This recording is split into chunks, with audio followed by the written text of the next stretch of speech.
Hey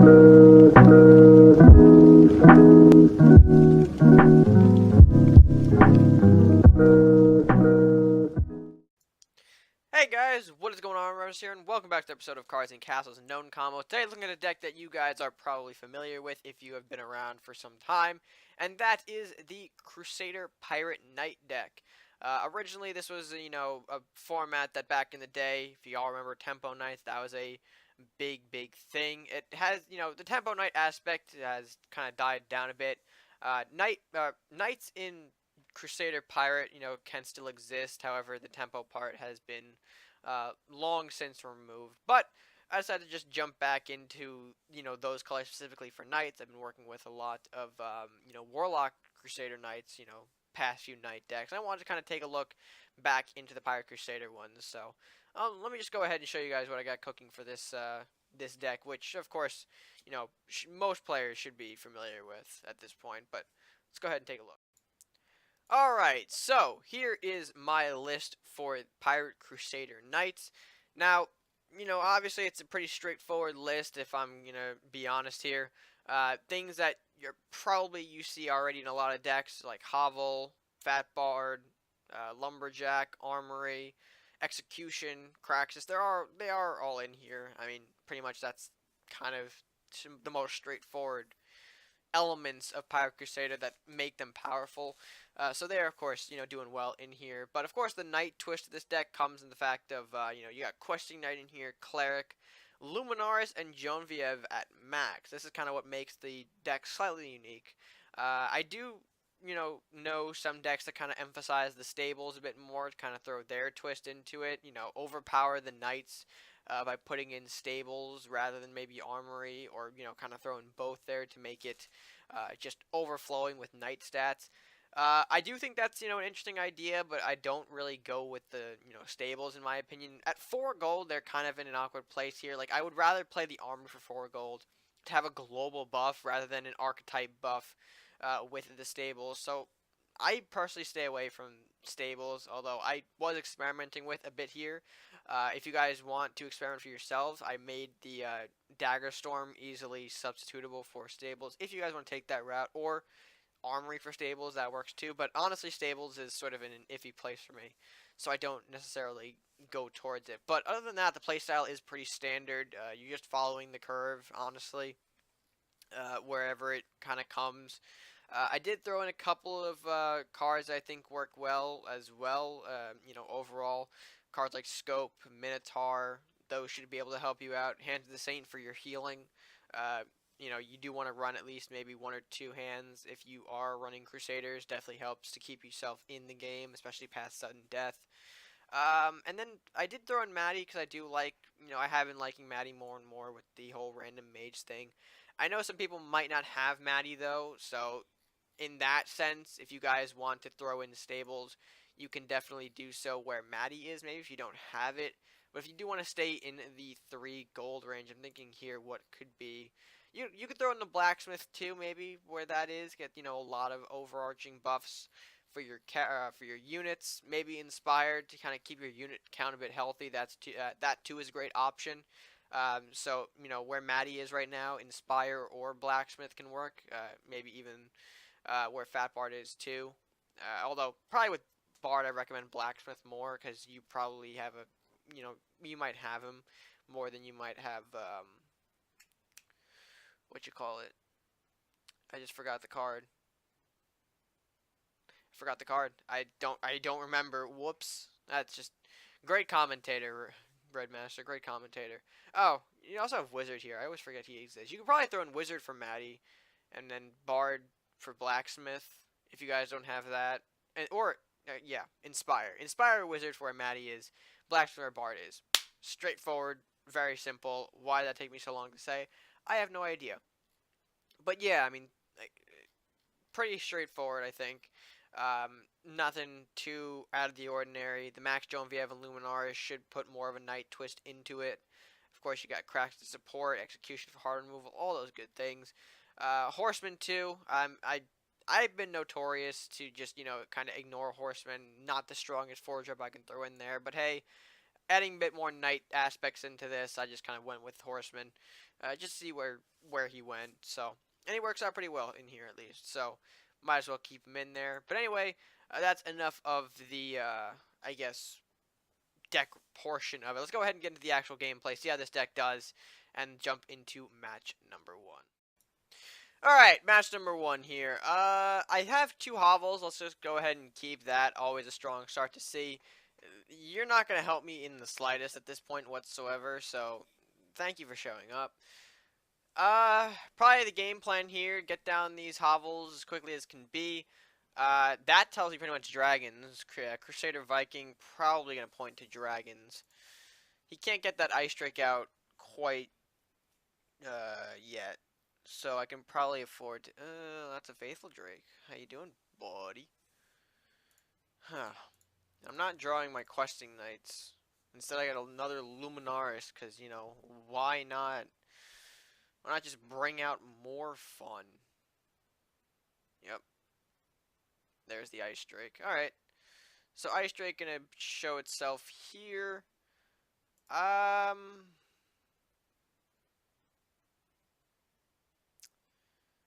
Let's go with the Maddie play.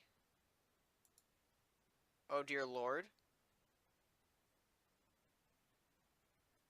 Oh wait, I really, okay.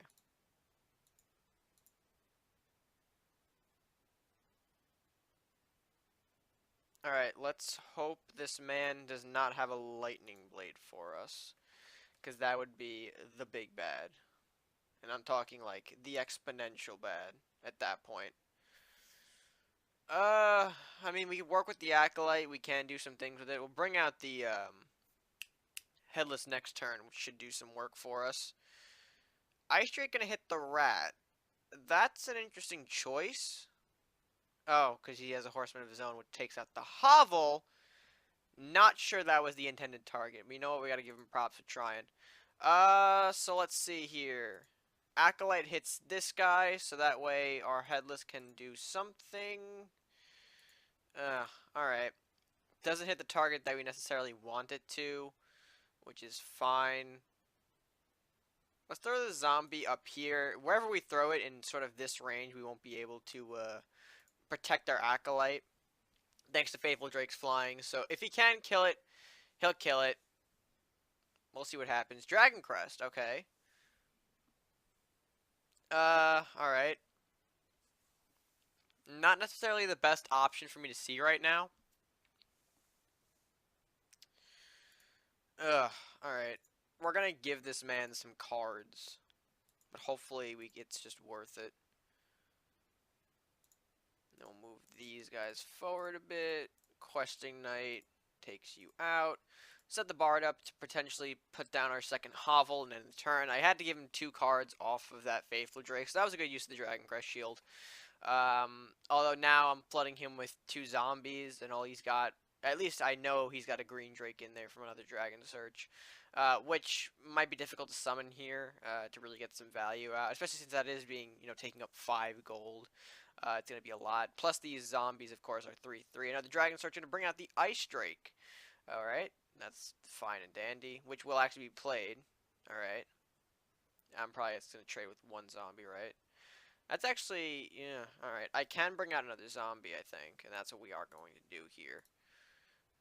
We'll move this zombie up. Acolyte pops another zombie.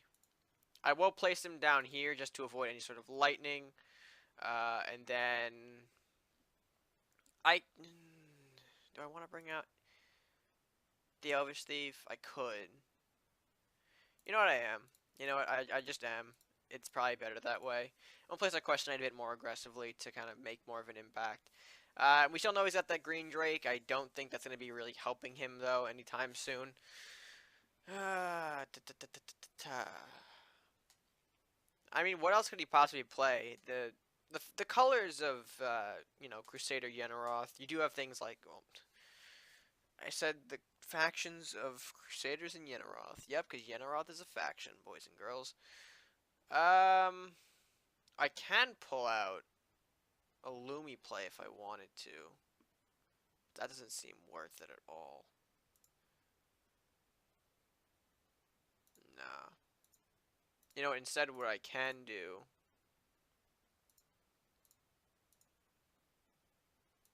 back up. Metal Genevieve. That's the turn. Just to really sort of push down some aggression and whatnot. But anyway, like I was saying, he's got things like Yenneroth in there. Horseman gonna come out again. Gonna snipe off the Genevieve's armor, which will regenerate for me next turn if he doesn't really do any more damage to that Genevieve. So that was essentially a wasted initiative effect. He will probably be able to snipe off an Elvish Thief though, or a Questioning, whatever his choice is. Gonna be the Questioning Knight there. I assume Green Drake gonna take out the. All right, well, Ice Drake comes out. That can, yeah. If he takes out the Ice Drake, though, yeah, there goes Green Drake. So yeah, that was pretty successful right there. Just that push gonna swarm him, overwhelm him a bit there, and now we can start laying down Genevieve into face. We're gonna go ahead and summon out a Southport Captain to kind of hold down the line here. We can keep our Acolyte a bit back.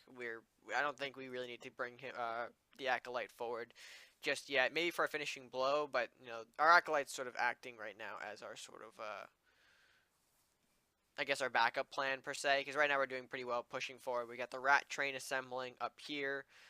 We got a Southport Captain pushing down here, and Genevieve on face with two Luminarises to use, so that will be good there. Green Drake plus Armory, that's not going to be the combination. I assume he's going to take out the Rat maybe, yep, to just get some bodies off of face, but that's not what the play should be. We're going to go ahead, bop, bop, Lumi to Genevieve. That should be able to snipe off the Armory. Yep. It will do that. And now he's pretty much got to take out... you know what? We can even... Oh, okay, he's going to surrender. I'd say we can push the Acolyte forward to set up a Luminaris endgame for next turn. But their game is already over there. So, not much left to say about that. Overall, pretty strong. Rough, shaky start, given the fact that we did double draw Luminaris. But we were able to get the pressure off of our face a little bit, and of course push forward for the win. Let's go ahead and get into another match, see what we can do, and then we probably will call it a video there. But on to match number 2. Let's go ahead and jump into one.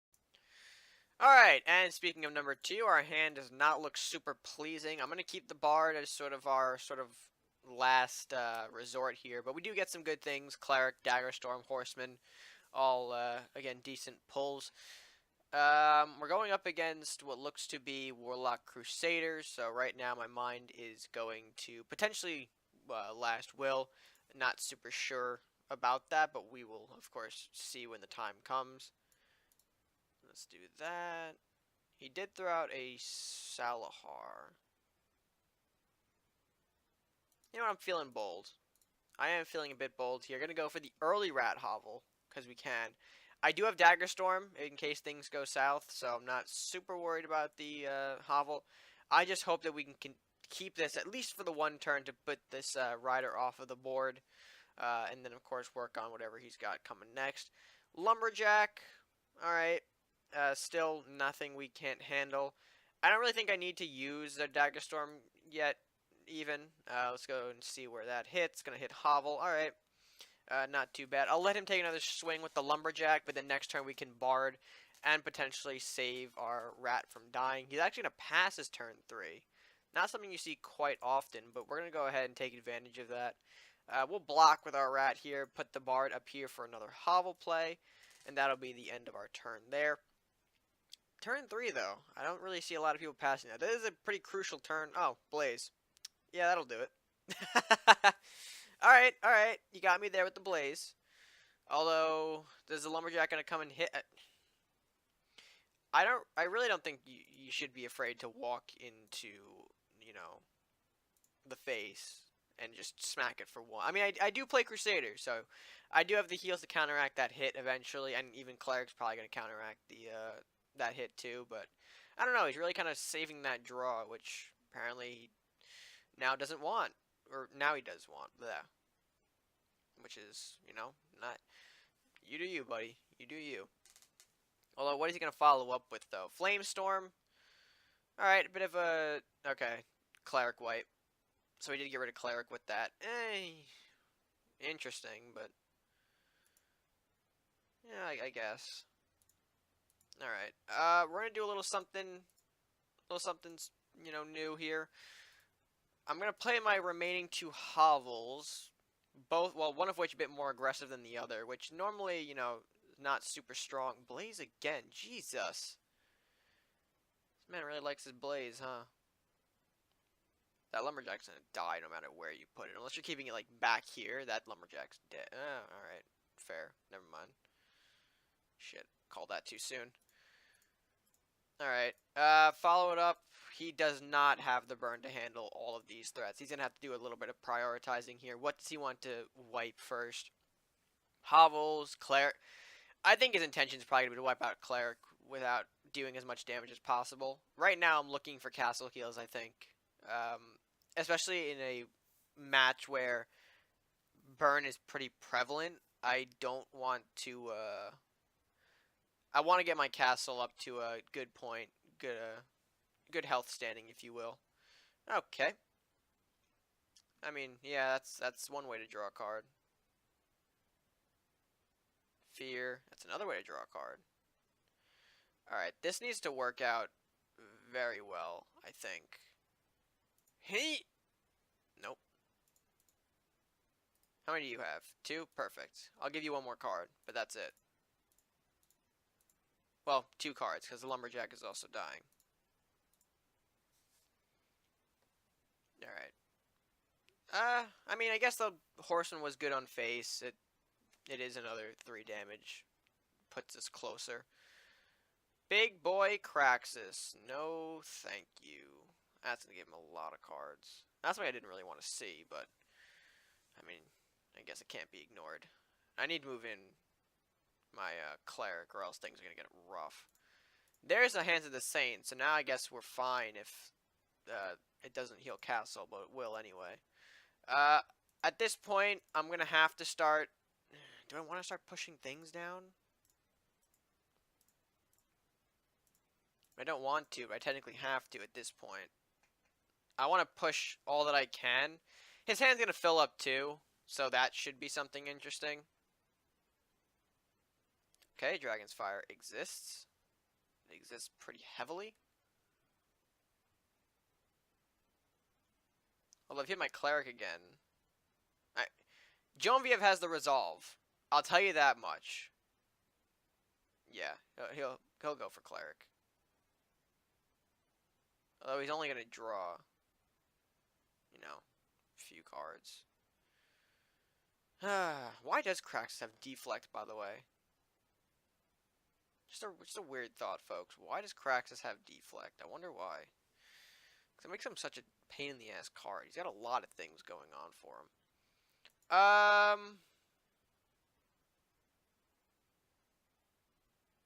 Wait, can I do this?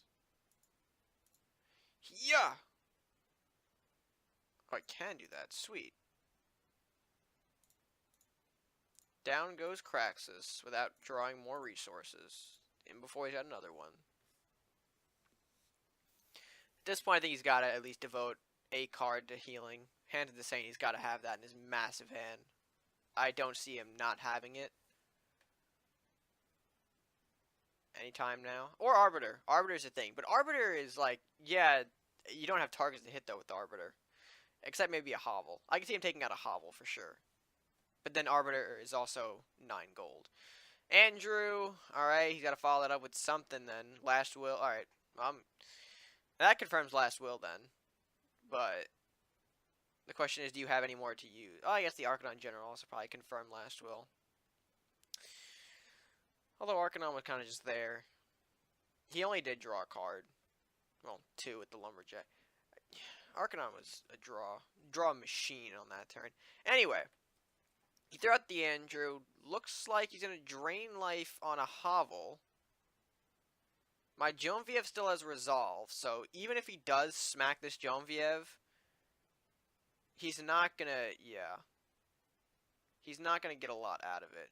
I would appreciate a second Luminaris right about now. Nope, you're going to give me the second Hand of the Saint. Fan-freaking-tastic. Alright, I'm going to have to trade the Andrew here just to avoid any sort of big, scary damage. And then move you down there, I guess. I mean, the Hovels are doing good work producing some tokens, but another Craxus, and that's going to change that up real quick, which I don't doubt that he has. Alright, there's one hands. So now we're basically back to an even board here. In terms of health, not really board state. Disintegrate takes out the Questing Knight. Okay. It's fair. You got a Flamestorm? Flamestorm would do you wonders. Scout, Knight of Flowers, things that he can't play yet. And then he's going to let me, of course, just continue to build my Rat Swarm. Which is just fine. We will go ahead and smack off more health. Again, I am setting up, though, for another Craxus, so that is sort of in my mind. Let's see, Maddie gets me... Damn it. Maddie gets me the Mage Apprentice. Hopefully I can keep this. Unless he... Again, a Dragon's Fire would be completely terrible here for me. It would take out pretty much my entirety... all of my units entirely. Alright, Blue Firebolt gonna smack the stronger of the two Hovels. So that could still set up for a Flamestorm, which also could ruin me. Flamestorm probably more so than the Dragon's Fire, because then I'd lose the Hovel. Another Blaze takes out my Mage Apprentice, so the target that I didn't want to die did die. He still can throw out things like, the Scout, which is fair. He's gonna smack one rat, I imagine. Yup. I need some draws here. Horseman, alright, where are you gonna hit, buddy? Alright. That actually works out well. Again, though, pretty much just hoping that anything but, like, Dragon's Fire or Flamestorm comes up. And now we're in the double draw. I forgot what that is called. I'm going to heal next turn. I think we're pretty much safe in terms of healing. There's no way we can be outclassed in healing at this point, except for, again, Arbiter or another hands, which I don't think he's got. Blue Fire, okay, nothing too big yet. Also probably doesn't mean, well, he still can play Dragon's Fire. Flamestorm, too. Darkbender, that's a smart call to bring out right about now. I don't have the resources to pretty much, heavily hit that. Unless I draw, like, Fat Bard and Armory in the next turn. Knight of Flowers, gonna smack the rat. Just smack a rat, dude. Literally just smack a rat. There you go. I mean, where else is that card going? Just smack a rat. Alright, Big Bard and Scope. I mean, that does work in terms of the Bard. I don't have enough to end the game, though, right? Bop. Bop. Yeah, no, not enough just yet. And I could do this. And then that. And then we're going to have to force him to really take some time. If he does want to stay in this match, he does have to waste another 4 gold on healing. So that's going to be... The play could be Dragon's Fire hands, and then that will continue to keep him in this match. But I think this is over. I don't see this going anywhere else. Like, Darkbender can hit a rat, Knight can hit a rat, Blue Fire can hit my Hovel for whatever reason you still want to do that for. Unless something is coming, Dragon's Fire wipe. It has to be Dragon's Fire, though, at this point. And even then, that's not enough. Like... Alright, yep. Darkbender did smack one rat. Knight, smack another rat, please. Nope. Okay, guess not. Oh, there he goes. He takes a sweet-ass time doing so, but he does hit a rat. And then... Dragon's Fire. Flamestorm ends himself. He can't do a Flamestorm unless he heals first. He's gonna fear... Yep, okay. That's my phone going off. Fantastic. And then, oh, yeah. It's over anyway. It's scope. Yeah, we're fine. Alright, so that is going to do it. And now I gotta answer this phone call or else some people are gonna be mad. So let me go ahead and do that. I'll be back to you guys in just a moment.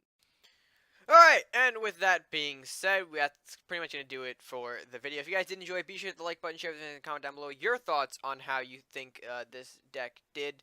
And of course, if you are new and haven't done so already, hit that subscribe button. Show your support to the channel by clicking that subscribe button at no additional cost to you. And with that being said, folks, that'll do it for me for now. So, until next time, stay gaming.